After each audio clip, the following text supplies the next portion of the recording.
Un excursionista equipado con cientos de dólares en equipo moderno es encontrado congelado a solo kilómetros de la seguridad. Es una historia que escuchamos con demasiada frecuencia en las noticias cada invierno, un recordatorio sombrío de que la tecnología por sí sola no garantiza la supervivencia en condiciones extremas. Ahora imagina a un hombre de 1830 enfrentando una ventisca en las montañas rocosas a menos 40 grados Fahrenheit, que equivale a menos 40 grados Celsius, sin nada más que pieles de animales y un rifle de chispa que apenas funciona en el frío húmedo.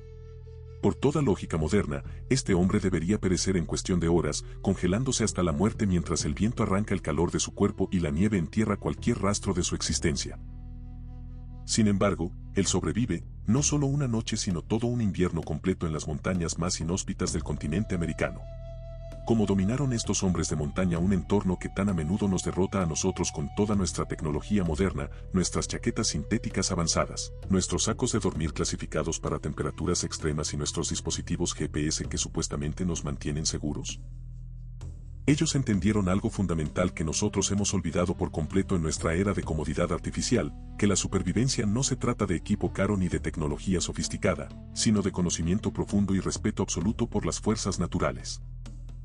Sabían que el frío era un depredador que atacaba en 4 formas distintas: conducción, convección, radiación y evaporación, y desarrollaron un sistema sofisticado para derrotar cada una de estas amenazas mortales con precisión calculada. Pero este conocimiento fue pagado con sangre, con vidas perdidas en la crueldad del invierno de montaña.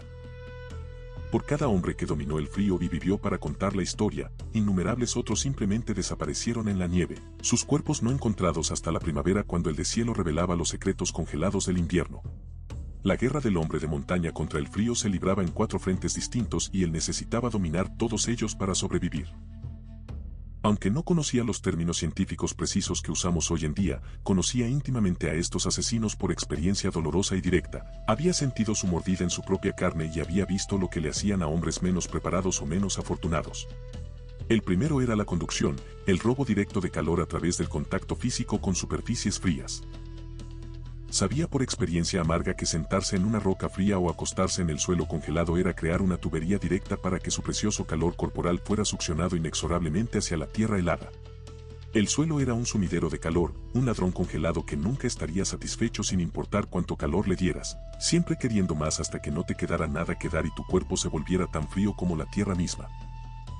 Su primer acto al llegar a un campamento siempre era crear una barrera efectiva contra este ladrón silencioso, una cama gruesa de ramas de pino, hojas secas o pastos altos, a menudo de 1 pie o más de espesor bajo su cuerpo. Esto no era para comodidad o para dormir mejor, aunque ciertamente ayudaba en ese aspecto también, era una capa salvavidas de aire atrapado que funcionaba como su escudo contra el frío conductivo que ascendía desde abajo. Su manta de búfalo, una pieza portátil de aislamiento con su denso pelaje lanudo debajo de la piel exterior más dura, servía exactamente el mismo propósito crítico de crear esa capa de aire entre él y cualquier superficie fría.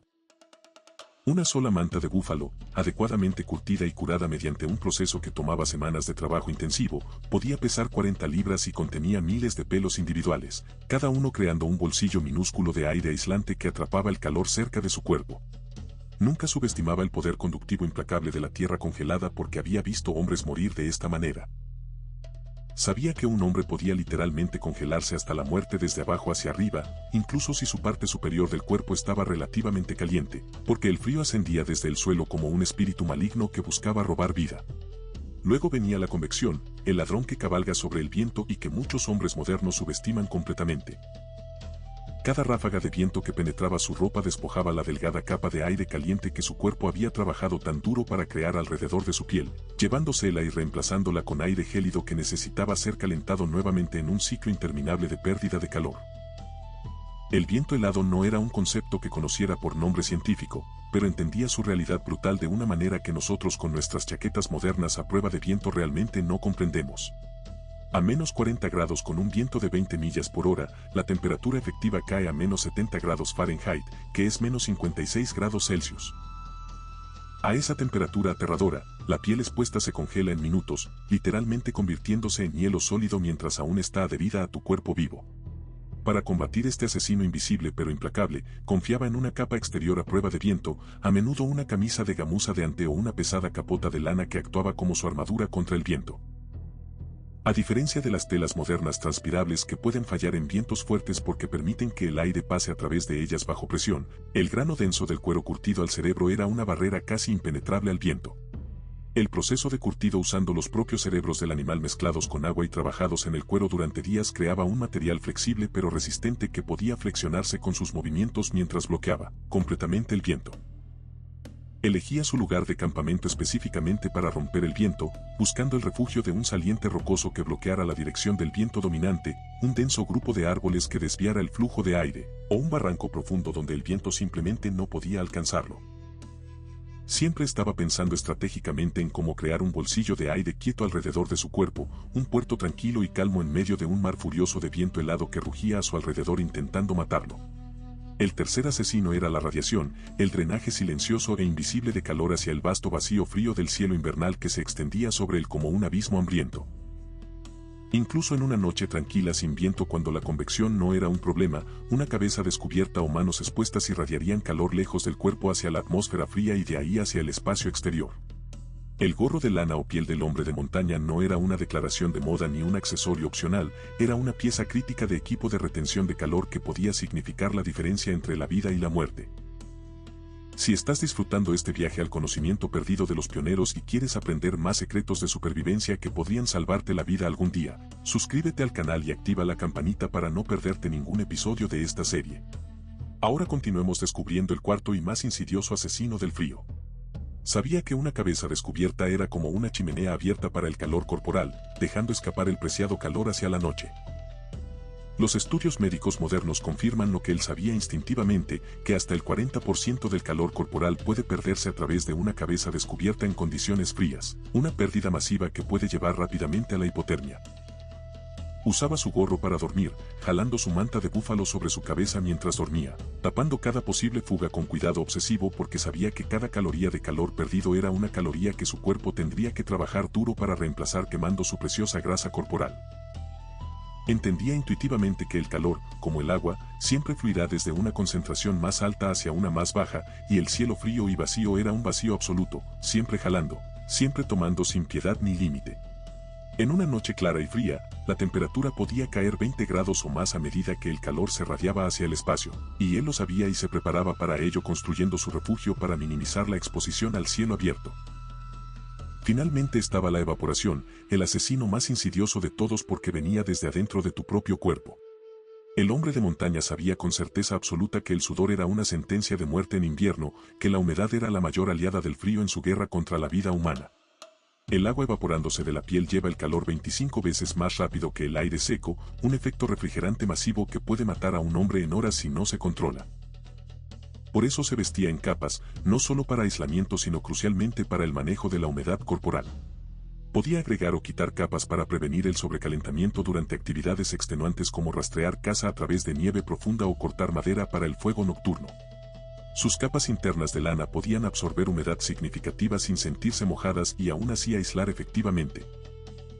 La lana puede absorber hasta el 30% de su peso en agua y aún retener el 80% de sus propiedades aislantes, una característica milagrosa que ninguna fibra sintética moderna ha logrado replicar completamente. Conocía el dicho del trampero que se transmitía de hombre a hombre como un mandamiento sagrado: el algodón mata. Una camisa de algodón empapada de sudor era un sudario frío y húmedo que succionaría la vida de él tan eficientemente como si lo hubieran sumergido en agua helada. El algodón cuando está mojado pierde todo su valor aislante y en realidad conduce el calor lejos del cuerpo, convirtiéndose en un enemigo mortal en lugar de un aliado protector. Y aquí está la primera gran victoria de esta historia, el momento en que estos hombres de montaña demostraron su dominio absoluto sobre el frío que mata a hombres modernos equipados con tecnología superior. Mientras que los excursionistas de hoy mueren con sus chaquetas Gore-Tex de $300 y sus GPS satelitales, el hombre de montaña de 1830 sobrevivía mes tras mes con nada más que pieles de animales y conocimiento profundo. Esta no era suerte, era maestría total construida sobre entendimiento científico intuitivo de los 4 asesinos del frío y cómo derrotar a cada uno sistemáticamente.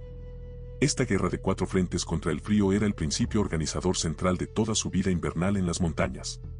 Cada pieza de equipo que llevaba consigo, cada acción que tomaba durante el día, era un movimiento calculado en este juego mortal donde el premio era su vida y el costo del fracaso era la muerte congelada. La ropa del hombre de montaña no era una colección aleatoria de prendas sino un sistema adaptable cuidadosamente pensado, un escudo viviente y respirante contra los elementos que cambiaba constantemente. No era estático ni rígido, era dinámico y flexible, ajustado constantemente para coincidir con su nivel de actividad física y las condiciones ambientales cambiantes del clima de montaña. Esta era la diferencia clave entre su enfoque y el nuestro en la era moderna. Nosotros nos ponemos una chaqueta cara y esperamos que funcione en todas las condiciones sin cambios, desde caminar tranquilamente hasta escalar una montaña. Él sabía que esto era una fantasía peligrosa que mataría a un hombre desprevenido. La fundación de todo su sistema de vestimenta era la lana, la fibra milagrosa de la frontera que ningún material sintético ha logrado superar completamente. La lana puede absorber hasta el 30% de su peso en humedad sin sentirse mojada al tacto y retiene sus propiedades aislantes incluso cuando está húmeda, una combinación de características que literalmente puede significar la diferencia entre la vida y la muerte en condiciones invernales. Este era el factor crítico que hacía de la lana la elección universal para la ropa interior de invierno. Un hombre de montaña sabía que se mojaría de una forma u otra, ya sea de la nieve externa que se derretía contra su cuerpo o de su propio sudor producido durante el trabajo físico intenso. Una camisa de lana o un traje de unión de lana actuaba como un amortiguador vital, alejando la humedad de la piel mientras aún lo mantenía caliente incluso cuando estaba húmedo. Era literalmente su segunda piel, la capa que permanecía en contacto con su cuerpo en todo momento y que determinaba si vivía o moría cuando todo lo demás fallaba. La lana usada por los hombres de montaña era a menudo lana grasienta, lana que no había sido completamente limpiada de su lanolina natural durante el procesamiento. Esta lanolina, el aceite natural de la oveja, hacía que la lana fuera naturalmente resistente al agua y le daba un olor distintivo ligeramente aceitoso que muchos asociaban con la vida en la frontera. También hacía que la lana fuera increíblemente duradera y resistente al desgaste constante. Una buena camisa de lana podía durar años de uso duro en las montañas, remendada y remendada nuevamente hasta que apenas quedaba nada de la tela original pero aún funcionaba perfectamente para mantener al hombre caliente. Sobre la lana venía la gamuza de ante, su camisa de gamuza curtida al cerebro que funcionaba como su chaqueta cortavientos y transpirable de capa suave. Era increíblemente resistente y bloqueaba la pérdida de calor por convección mientras aún permitía que algo de vapor de humedad escapara del interior. Una camisa de gamuza correctamente curtida podía detener el viento completamente mientras aún permitía que algo de vapor de humedad escapara gradualmente, previniendo la acumulación de sudor que más tarde se congelaría contra su piel cuando se detuviera a descansar. Sin embargo, la gamuza tenía una falla fatal que todo hombre de montaña conocía y respetaba: perdía sus propiedades aislantes cuando se mojaba completamente, volviéndose pesada, rígida y casi inútil como aislante. El hombre de montaña trataba sus gamuzas con grasa de castor o grasa de oso para darles resistencia al agua, frotando la grasa en el cuero hasta que estaba completamente saturada y luego trabajándola hasta que la grasa se absorbía en las fibras del cuero. Si te está fascinando este conocimiento perdido y quieres descubrir más técnicas ancestrales que aún funcionan hoy, dale like a este video y compártelo con alguien que aprecie la sabiduría de nuestros antepasados. Ahora veamos la capa final y más importante de su sistema de vestimenta. Esto creaba una barrera semi-impermeable que repelería la lluvia ligera y la nieve durante horas de exposición, pero sabía que en un diluvio prolongado o una nevada intensa, necesitaría su capa final y más importante. La capota o abrigo de manta era su capa dura, su última línea de defensa contra los elementos más brutales. Hecha de una manta de lana pesada, a menudo una codiciada manta de puntos de Hudson Bay que era un artículo comercial valioso en sí misma, la capota era una obra maestra de diseño funcional que había evolucionado durante generaciones. Era un abrigo largo con capucha usado sobre todas las demás capas como la armadura final del hombre. La lana densa y aceitosa era altamente resistente al agua, repeliendo nieve y lluvia durante horas. La capucha protegía la cabeza y la cara del viento y la nieve, y el corte largo protegía las piernas, que de otro modo estarían expuestas al frío y la humedad de caminar a través de nieve profunda. La capota era un refugio portátil, una defensa final contra los elementos que convertía a un hombre en una fortaleza ambulante contra el invierno. La manta de puntos de Hudson Bay era un bien comercial específico con los puntos, líneas cortas negras tejidas en la manta, indicando su tamaño y peso relativo. Una manta de 4 puntos era la más común, midiendo aproximadamente 72 por 90 pulgadas y pesando alrededor de 8 libras cuando estaba seca, más cuando estaba mojada. Estas mantas eran altamente valoradas y eran una forma de moneda en el comercio de pieles, usadas para comprar todo desde comida hasta armas. Este sistema de capas no era estático ni fijo en su configuración. El hombre de montaña lo ajustaba constantemente a lo largo del día, quitándose una capa durante el trabajo extenuante como cortar madera o rastrear caza e inmediatamente volviéndosela a poner cuando se detenía a descansar. Entendía profundamente que mantenerse caliente se trataba de equilibrio delicado, el equilibrio entre la producción de calor de su cuerpo a través del trabajo y la pérdida de calor hacia el ambiente, entre el aislamiento que atrapaba el calor y la ventilación que permitía que escapara la humedad. Era una danza delicada de vida o muerte que requería atención constante y ajustes frecuentes. Sabía que si se sobrecalentaba y sudaba durante el trabajo, pagaría por ello más tarde cuando se detuviera y el sudor se congelara contra su piel, robándole calor cuando más lo necesitaba para mantenerse vivo durante la larga noche fría. Para el hombre de montaña, la capacidad de crear fuego rápida y confiablemente en cualquier condición climática era la habilidad de supervivencia más importante de todas, más importante incluso que saber cazar o construir un refugio. El fuego era vida en su forma más pura y elemental. Era calor que mantenía vivo su cuerpo. Era la capacidad de cocinar comida y hacerla segura y digerible. Era seguridad contra los depredadores nocturnos que acechaban en la oscuridad. Y era cordura en la soledad aplastante del desierto invernal. Sin fuego, un hombre estaba muerto, era así de simple y directo. Su kit para iniciar fuego era un estudio en eficiencia y redundancia porque sabía que su vida dependía de ello. El núcleo del kit era la trinidad sagrada de pedernal, acero y tela carbonizada. Una pieza de pedernal duro con borde afilado se golpeaba contra una pieza de acero de alto carbono en forma de C, creando una lluvia de chispas calientes. Estas chispas, aterrizando en la tela carbonizada altamente inflamable, crearían una brasa brillante que luego podía convertirse en llama. El golpeador de acero no era cualquier pieza de acero ordinario que pudiera encontrar tirada. Tenía que ser acero de alto carbono, endurecido y templado a la temperatura exacta correcta para crear el borde más duro posible sin volverse quebradizo. Cuando era golpeado por el pedernal con la fuerza y el ángulo correctos, pequeñas virutas de acero se desprendían del borde. Estas virutas, calentadas por la fricción del golpe, se encenderían en el aire creando las chispas brillantes que buscaba. El hombre de montaña a menudo hacía sus propios golpeadores de archivos o raspas viejas, materiales que sabía que tendrían el contenido de carbono correcto para crear buenas chispas consistentes. La tela carbonizada era el ingrediente secreto que hacía que todo el sistema funcionara de manera confiable. Hecha calentando lino o algodón en una lata hermética sobre el fuego, la tela carbonizada resultante atraparía una chispa y ardería con un calor bajo y constante sin estallar en llamas abiertas. Era el puente perfecto entre la chispa fugaz y la llama sostenida que necesitaba para crear su fuego. Era el secreto para hacer fuego confiable en el desierto húmedo y frío donde otros métodos a menudo fallaban. El proceso de hacer tela carbonizada era simple pero requería atención cuidadosa a los detalles precisos. Se colocaba un pedazo de lino o algodón en una pequeña lata con un pequeño agujero perforado en la tapa para permitir que escaparan los gases. La lata se colocaba entonces en un fuego caliente. A medida que la tela se calentaba, liberaría humo y gases a través del agujero en la tapa. Cuando el humo se detenía completamente, la tela carbonizada estaba lista.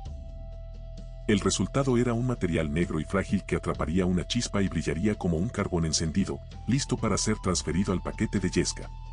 Una vez que tenía una brasa brillante en su tela carbonizada, el hombre de montaña la transfería a un paquete de yesca, un nido cuidadosamente preparado de corteza de cedro desmenuzada, pelusa de espadaña o pasto seco que había recolectado y mantenido seco en su bolsillo o mochila. Doblaría suavemente el paquete alrededor de la brasa y soplaría con un aliento constante y paciente, ni demasiado fuerte ni demasiado suave. La clave era soplar suavemente y constantemente, proporcionando el oxígeno que la brasa necesitaba para crecer sin soplarla y apagarla. Demasiado fuerte y apagas la brasa. Demasiado suave y no recibe suficiente oxígeno para crecer. Con un súbito gush orbo, el paquete de yesca estallaría en llamas brillantes y él habría traído el fuego a la vida de la nada más que piedra, metal y tela. Pero el hombre de montaña era un realista que había visto demasiados hombres morir por confiar en un solo método. Siempre tenía un plan de respaldo y usualmente varios. Podría llevar un vidrio ardiente, una simple lupa que podía enfocar los rayos del sol para encender yesca en segundos. En un día soleado, este era el método más rápido y fácil para iniciar un fuego, requiriendo solo luz solar y yesca seca. También podría recurrir al método antiguo del taladro de arco, una técnica de inicio de fuego por fricción que requería habilidad considerable y paciencia infinita, pero podía crear fuego de la nada más que madera. Era un maestro de la improvisación, capaz de adaptar y superar usando lo que tuviera disponible. Sabía que el hombre con una sola forma de hacer fuego era un hombre muerto esperando que sucediera, solo era cuestión de tiempo antes de que su único método fallara en el momento más crítico. El hombre de montaña entendía el lenguaje de la madera de una manera que nosotros hemos olvidado completamente. Podía mirar un árbol y saber su nombre, sus propiedades específicas y sus usos particulares. Sabía que las maderas blandas como el pino y el abeto ardían caliente y rápido, perfectas para poner en marcha un fuego rápidamente cuando sus dedos estaban entumecidos por el frío. Sabía que las maderas duras como el roble y el nogal ardían lento y constante, produciendo una cama de brasas de larga duración, perfecta para cocinar y para el calor durante toda la noche cuando necesitaba dormir sin levantarse constantemente a alimentar el fuego. Sabía que la madera muerta en pie era la mejor fuente de combustible seco incluso en una tormenta de lluvia o nieve. Un árbol muerto que todavía está en pie ha tenido tiempo de secarse completamente y su corteza a menudo arroja agua, manteniendo la madera interna seca y lista para arder. Podía leer el bosque como una biblioteca de combustible, seleccionando la madera correcta para el trabajo correcto con la seguridad de un experto. Este conocimiento profundo de su entorno es algo que hemos perdido casi por completo en nuestra era moderna. Conocía las propiedades específicas de docenas de especies de árboles de memoria. Sabía que la corteza de cedro hacía una yesca excelente que se encendía incluso cuando estaba húmeda, que la corteza de abedul ardería incluso cuando estaba mojada debido a sus aceites naturales, que el álamo producía mucho humo pero poco calor útil, que el álamo temblón ardía limpio y caliente sin mucho humo. Sabía que el sauce y el aliso eran buenos para fuegos rápidos y calientes para cocinar, mientras que el roble y el nogal eran mejores para brasas de larga duración que durarían toda la noche. Este no era aprendizaje de libros leídos junto a una chimenea cómoda. Este era conocimiento experiencial ganado a través de años de prueba y error, de noches frías donde el fuego correcto significaba despertar vivo y el fuego incorrecto significaba no despertar en absoluto. Sus fuegos no eran solo pilas aleatorias de troncos ardientes amontonados sin pensamiento. Eran estructuras cuidadosamente diseñadas para propósitos específicos. El fuego reflector con una pared de troncos o rocas construida detrás de él reflejaría el calor hacia su refugio inclinado, duplicando efectivamente el calor que recibía y permitiéndole mantenerse caliente con menos combustible. El fuego estrella con troncos dispuestos como los rayos de una rueda ardería lentamente durante toda la noche requiriendo un mantenimiento mínimo. A medida que cada tronco se quemaba, simplemente lo empujaba más hacia el centro, manteniendo el fuego vivo sin tener que levantarse constantemente durante la noche. El agujero de fuego de Cora, un fuego construido en un pozo con un túnel de aire, ocultaría las llamas de la vista y ardería eficientemente incluso en vientos fuertes, extrayendo aire desde abajo y creando un tiro natural que hacía que el fuego ardiera más caliente con menos humo. El fuego era el centro absoluto de su mundo durante el invierno. Cocinaba su comida haciéndola segura y digerible. Secaba su ropa después de un día húmedo en la nieve. Y mantenía a los depredadores de la noche a raya, los lobos y pumas que de otro modo se acercarían demasiado. Pero más que todo eso, era una fuente de confort psicológico, un baluarte contra la soledad aplastante del desierto invernal. Un hombre solo en las montañas con solo el aullido del viento y el grito del lobo como compañía podía encontrar consuelo en las llamas crepitantes que le recordaban el hogar y la civilización. El fuego era un compañero cuando no había otros, un amigo que nunca lo abandonaba, una línea de vida a la cordura en un mundo que parecía diseñado para romper el espíritu humano.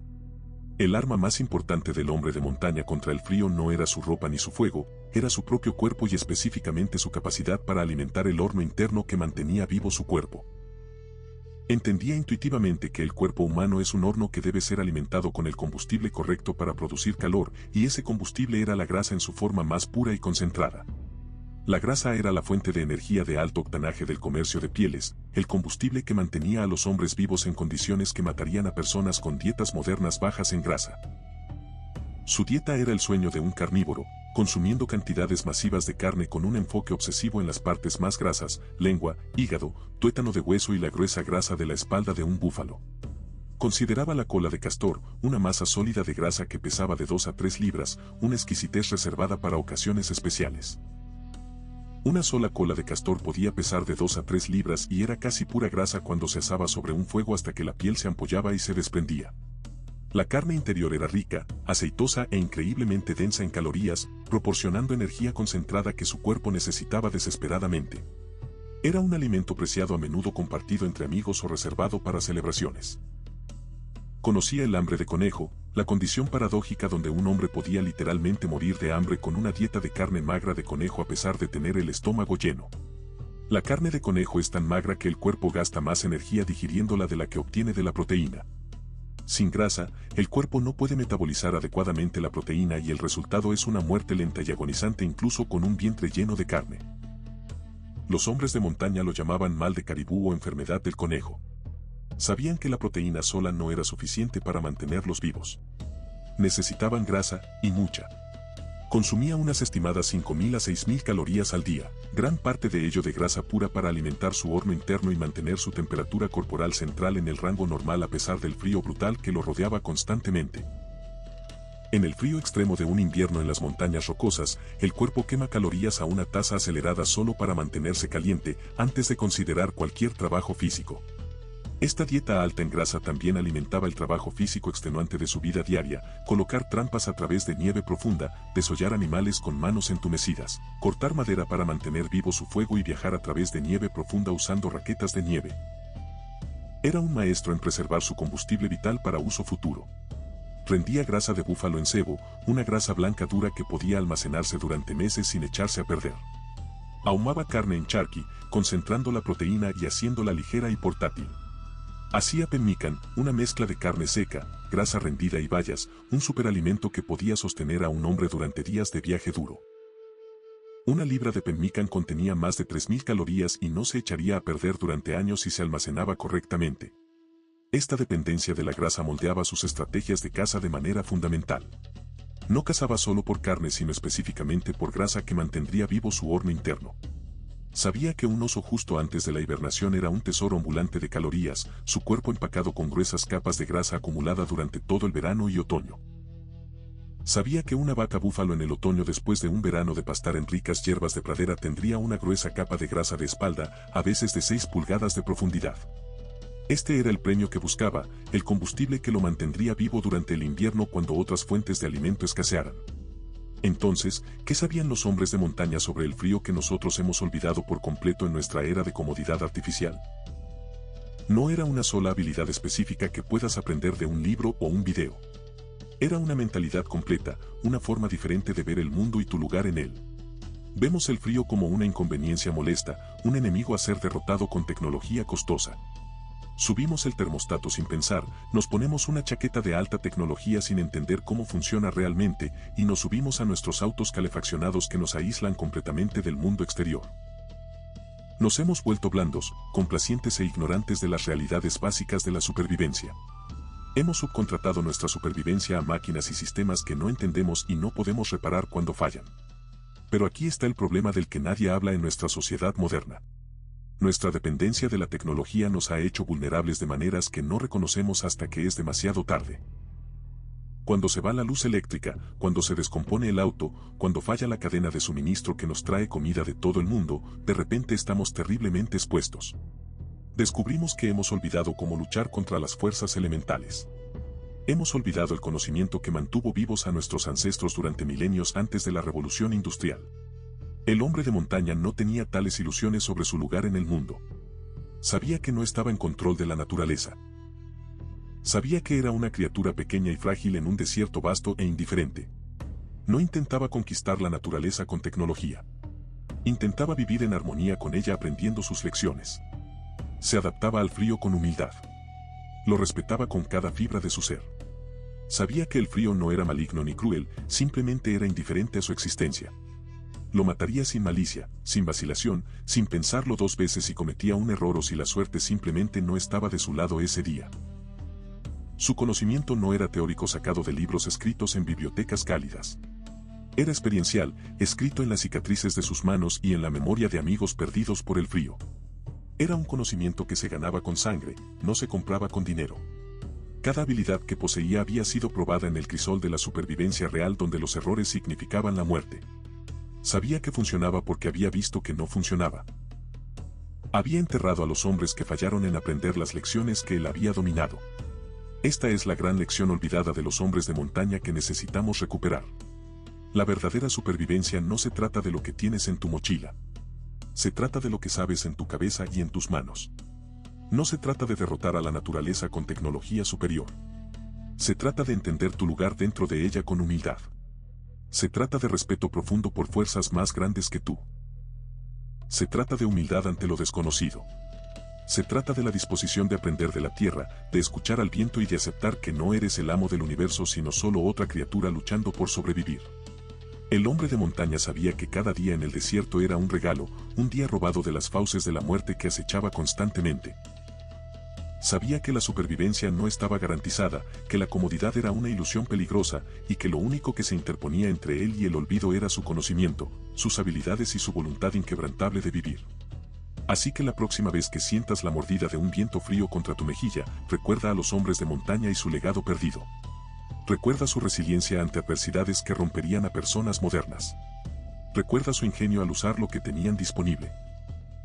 Recuerda su profundo conocimiento del mundo natural que los rodeaba. Y pregúntate a ti mismo honestamente, ¿qué hemos olvidado en nuestra búsqueda de comodidad? ¿Y qué nos costará recordarlo cuando la tecnología inevitablemente falle? La respuesta, me temo, es más de lo que podemos permitirnos pagar cuando llegue ese día. Nos vemos de nuevo la próxima vez. Suscríbete a Supervivencia Humana para más historias sobre las habilidades y secretos del pasado que pueden salvarnos en el futuro.